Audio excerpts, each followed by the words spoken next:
Bonjour à toutes, bonjour à tous. Alors, dans un premier temps, j'aimerais m'excuser. Comme vous avez pu le voir, il n'y a pas eu d'épisode hier, donc vendredi, enfin l'épisode de vendredi, donc l'épisode 46, il sort que aujourd'hui, il sort que samedi, pour une raison simple, c'est que j'ai un peu eu une semaine de... J'ai un petit peu eu une semaine de folie. J'ai un peu eu une semaine de folie, je suis un petit peu tombé dans un traquenard de mes chers amis du bureau de l'UJA Bordeaux jeudi soir. Et comme le disait quelqu'un sur un morceau de bois, la chair est faible. C'est pas grave. Et donc, j'ai pas eu le temps, j'avais pas eu le temps d'enregistrer les épisodes depuis, parce que le week-end d'avant, ça a été un petit peu compliqué. Enfin bref, semaine compliquée que j'ai fini. Pour tout vous dire, que j'ai fini hier.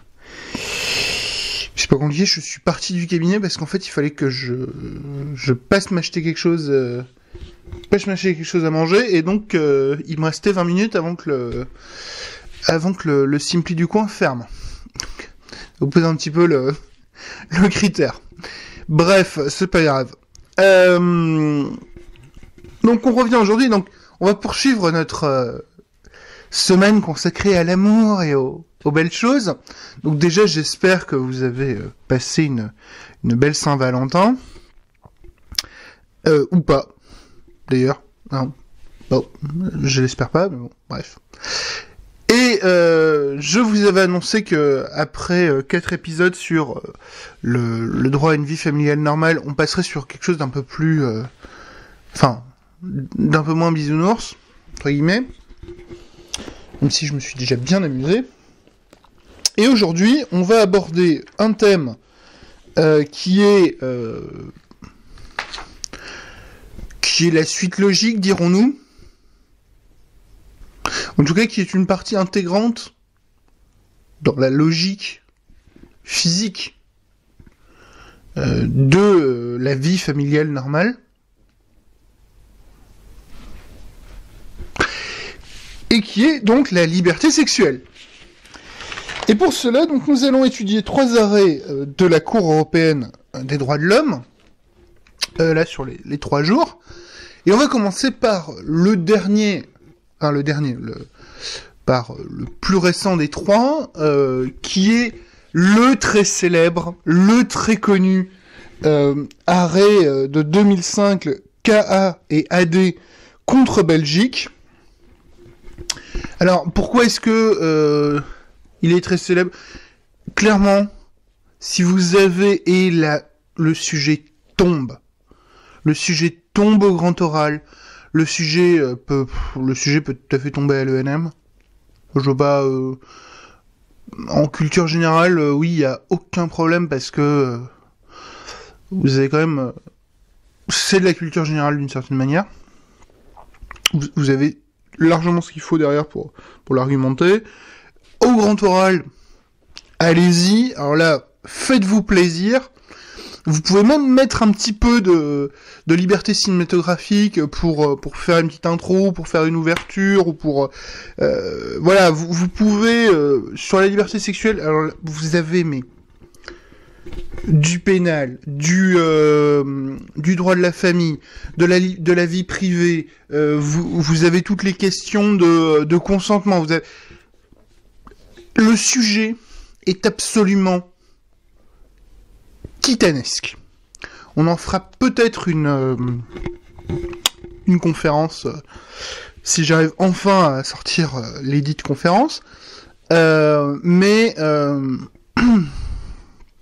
voilà, c'est une question qui est abordée, qui est très souvent abordée, pour une raison simple également, c'est que c'est généralement un sujet... Enfin, c'est un sujet où vous pouvez en faire des caisses. Mais littéralement des caisses. vous pouvez y aller, vous pouvez un petit peu vous lâcher. Et donc le jury, c'est aussi ça qu'il attend. Faut quand même voir que le jury, il va faire passer 8 à 10 personnes par jour.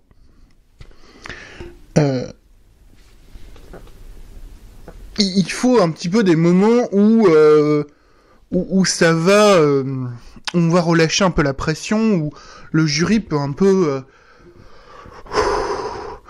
prendre le temps, parce que sinon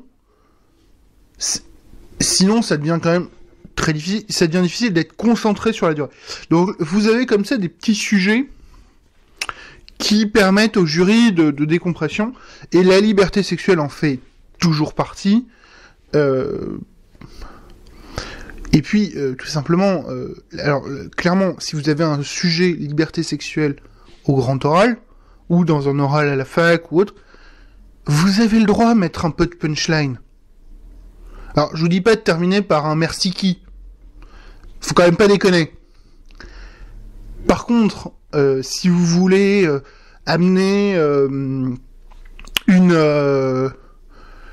si vous voulez amener une référence cinématographique, c'est quand même pas ce qui manque.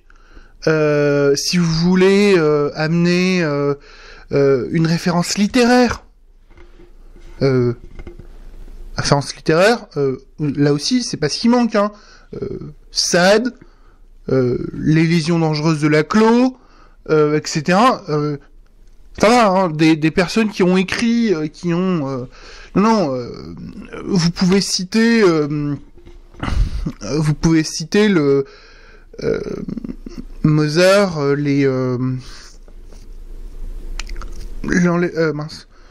c'est l'enlèvement au sérail. Bon, pas tout à fait, mais c'est pas exactement ça. Mais par contre, il faut se replacer dans le contexte.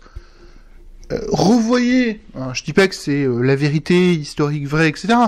Mais revoyez la réaction dans le film de Milos Forman, qui je pense n'est pas très loin de la vérité quand même. Quand Mozart annonce à l'empereur que son nouvel opéra en allemand, qui doit théoriquement exalter, et c'est pour ça qu'il demande à ce qu'il soit en allemand, exalter les valeurs de la femme allemande, les valeurs de l'amour, etc., se passe dans un sérail. Donc, pour les Allemands, enfin pour les Autrichiens de l'époque, un bordel turc. Il y avait une réaction qui est un petit peu... oui... mais encore... Donc, vous avez le droit d'aller chercher, faites-le. C'est comme ça que vous sortez un peu du lot. Vous pouvez aller chercher des chansons. Je sais pas, moi... c'est quand même pas ce qui manque, là, non plus. C'est pas compliqué, hein. Généralement, les chansons... vous prenez les chansons qui se vendent le plus, les chansons qui ont le plus marché, etc. Très souvent, c'est des chansons qui parlent d'amour ou autre. Donc bon, vous pouvez aller chercher la quête du Graal, Lancelot et Guenièvre, avec l'épée en plein milieu du lit. Vous pouvez aller chercher Cyrano et Roxane, l'amour platonique jusqu'à la mort. Vous pouvez aller très très loin. Ce n'est... on parlait de Mozart. Così fan tutte. 3 maris qui discutent pour savoir laquelle de leurs femmes est la plus fidèle, et décident de faire croire à leurs femmes qu'ils partent en voyage lointain, dans un pays lointain, pour en fait revenir travestis sous la forme d'étrangers, demander l'hospitalité, soyons clairs, draguer leurs femmes, et voir laquelle va céder le plus vite.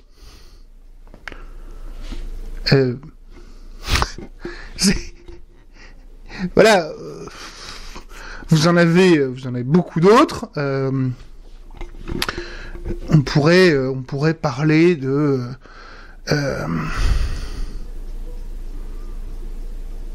C'est... vous pourriez citer les vers du condamné à mort de Puccini dans La Bohème, de mémoire. Vous pourriez citer le poème le poème du condamné à mort, de Jean Genet, sur mon cou sans armure et sans haine, que ma main plus légère grave qu'une veuve caresse sous mon col sans que ton cœur s'émeuve. Laisse tes dents poser leur sourire de loup. Nous n'avions pas fini de nous parler d'amour, nous n'avions pas fini de fumer nos gitanes. On peut se demander pourquoi les cours condamnent un assassin si beau qu'il fait pâlir le jour. Là, vous pouvez commencer sur quelque chose comme ça. Alors, clairement, vous commencez, parce qu'en plus, non seulement c'est magnifique, c'est un amour, à l'époque homosexuelle, on est en 1942. Dans le mode, quelque peu anticonformiste, ça se pose là. Donc vous pouvez, sur la liberté sexuelle, faites-le vraiment, allez loin, allez chercher au-delà de un bon arrêt, etc. Si vous le faites avec talent, si vous le faites avec avec une certaine logique, avec un certain doigté, ça ne vous sera jamais reproché, et même ça vous sera, ça sera un plus pour vous. Donc n'hésitez pas, foncez. Et puis bon, on va quand même un petit peu parler de droit. J'ai encore fait une très longue digression, avec 12 minutes de digression quand même. L'arrêt KAEAD va lier la liberté sexuelle à la vie privée. Et plus que la vie privée, ce que la Cour rappelle, c'est que la liberté sexuelle est une composante essentielle, une composante, je dirais même primordiale, de l'épanouissement personnel. Et que l'épanouissement personnel est un droit, même, et c'est ce que dit la Cour, même dans le domaine des relations intimes, ce qui peut engendrer un droit d'opérer des choix concernant son propre corps. Alors, précision, l'arrêt KAEAD, c'est un arrêt sur le sadomasochisme. Et c'est Et donc, on va mieux comprendre, vous allez mieux comprendre le considération de la Cour, qui nous dit « La Cour en conclut que le droit pénal ne peut en principe intervenir dans le domaine des pratiques sexuelles consenties, qui relèvent du libre arbitre des individus, sauf des raisons particulièrement graves. » Voilà. À partir du moment... Parce que, si on réfléchit 2 minutes, la frontière entre le sadomasochisme et le viol avec torture, globalement, elle est relativement mince. Mais c'est le consentement. Je m'explique. La personne a consenti à une relation sexuelle avec une pratique sadomasochiste. Donc, qu'il soit du côté sadique ou qu'il soit du côté masochiste. Euh, pour ceux qui font pas la distinction, ou pour ceux qui connaissent pas forcément la distinction, sadique, c'est la personne. Alors, je suis pas forcément un expert en psychologie, hein, mais globalement, hein, vous irez vérifier sur le dictionnaire, sur un dictionnaire médical pour plus de précision, mais globalement, le sadique, c'est la personne qui aime faire souffrir autrui. En gros. Et le masochiste, c'est la personne qui aime souffrir. Globalement, comme dirait un bon jésuite, c'est le principe de il y a plus de bonheur à donner qu'à recevoir. Il y a plus de joie à donner dans le fait de donner que dans le fait de recevoir. Bon, ça après, je vous avoue très humblement que je ne suis pas compétent. Et j'ai pas envie de l'être.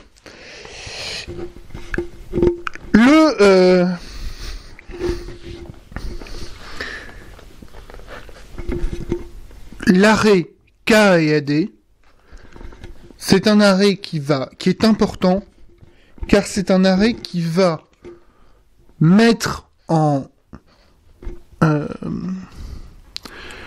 qui va venir ouvrir la porte à la reconnaissance au plan de la Cour européenne de ces pratiques en considérant que une pratique qui pourrait normalement être appréhendée par le droit pénal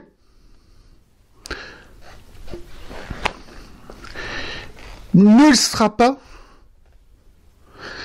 tout simplement parce que la personne y a consenti. Alors après, il faudra voir, bien entendu, les conditions du consentement, le contexte du consentement.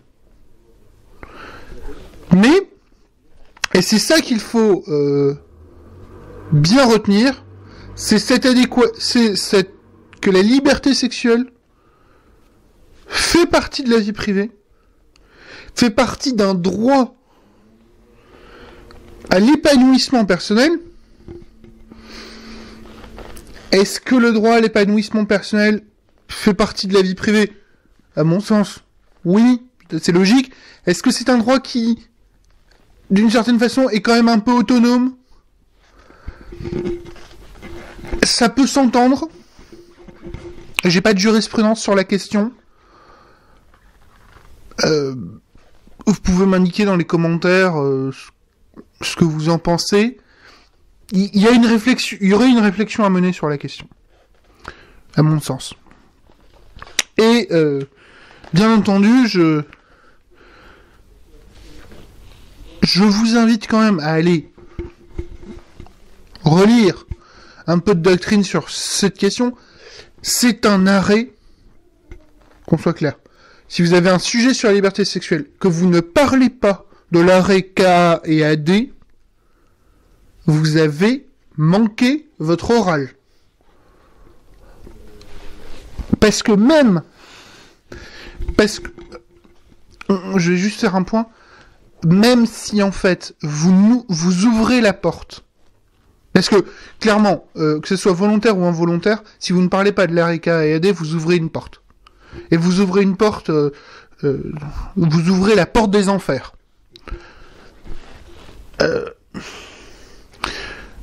Parce que le jury va être là, oui mais on veut notre sucre, on veut notre K et AD. Donc forcément on veut vous poser la question. Et même si derrière vous le déroulez de façon extraordinaire, il y aura quand même cette question.